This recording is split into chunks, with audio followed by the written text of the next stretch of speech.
हिंदू अगर जाग गया तो क्या बदल जाएगा? दुनिया में आपसे मैं पूछूं, एक देश बताइए जिसपे इस धरती पे पाए जाने वाले सारे धर्म पाए जाते हैं, सारे रिलीजन।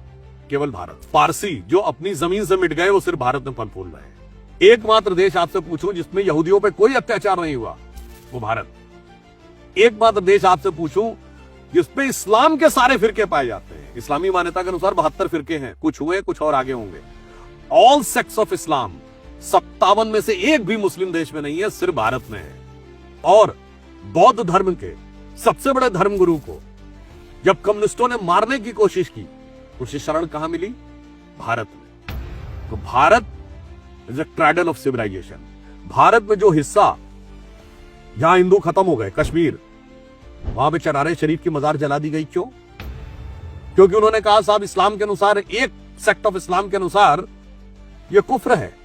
मजार भारत में मुसलमानों की सबसे मुकद्दस मस्जिद हजरत बल, जहां माना जाता मोहम्मद साहब का बाल रखा है, मुई मुकद्दस, उस पर आतंकवादियों ने कब्जा कर लिया।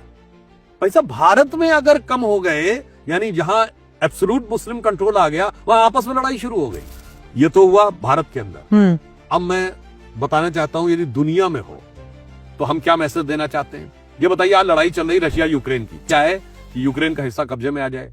तो चाइना ताइवान, चाइना कहता मैं ताइवान पे कैप्चर कर लूंगा। तो इजराइल हमास, तो थाईलैंड और कंबोडिया, 17 लड़ाई चल रही है, पाकिस्तान अफगानिस्तान।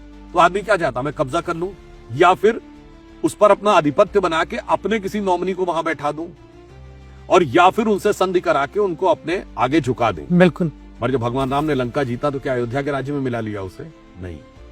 क्या अपना कोई व्यक्ति वहां राजा नियुक्त किया? ये तो नहीं कहा लक्ष्मण से आज से तुम यहाँ के राजा हो गए ना, वहीं के व्यक्ति को कराया। कोई सब्जुगेशन नहीं, कोई डोमिनेशन नहीं। और इसलिए आज के इस क्लैश ऑफ सिविलाइजेशन में यदि कोई ये मैसेज देगा कि कोहेरेंस पीसफुल एग्जिस्टेंस के साथ कैसे हो सकती है, तो उसे राम मंदिर की ध्वजा देगी। और लास्ट में मैं कहूंगा, हिंदू इसलिए जरूरी है, हिंदुओं का उठना। It is the only religion, if you consider it as a religion, it is having no concept of conversion. That's why India is the only major country in the world which never went for invasion. और मैं last में एक और बात कह दूं, Hinduism क्यों जरूरी है? ये जेन जी के लिए है। आज किसी चीज की इंक्वायरी करनी हो तो क्या देखते हैं? एआई जी।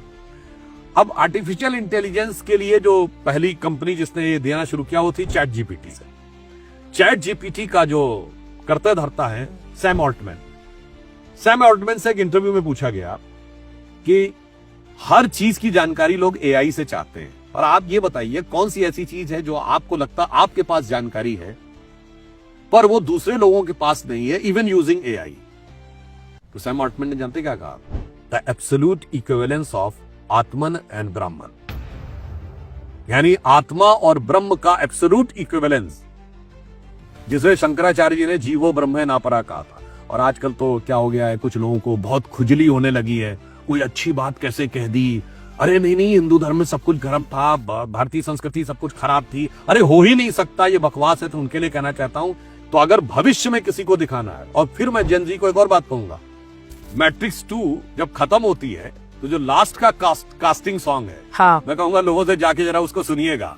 वो अमेरिकन एक्सेंट में जानते क्या बोल रहा है? असतो मां सदगमय, तमसो मां ज्योतिर्गमय, मृत्यु और मां अमृतम गमय। इसीलिए मैं कहता हूं, हिंदू वो है जो विज्ञान से लेके समाज तक, अंतरराष्ट्रीय कूटनीति से लेके समृद्धि तक, संपूर्ण सह अस्तित्व से लेके आंतरिक विकास तक, आध्यात्म की ऊंचाई तक सब कुछ देने वाला है।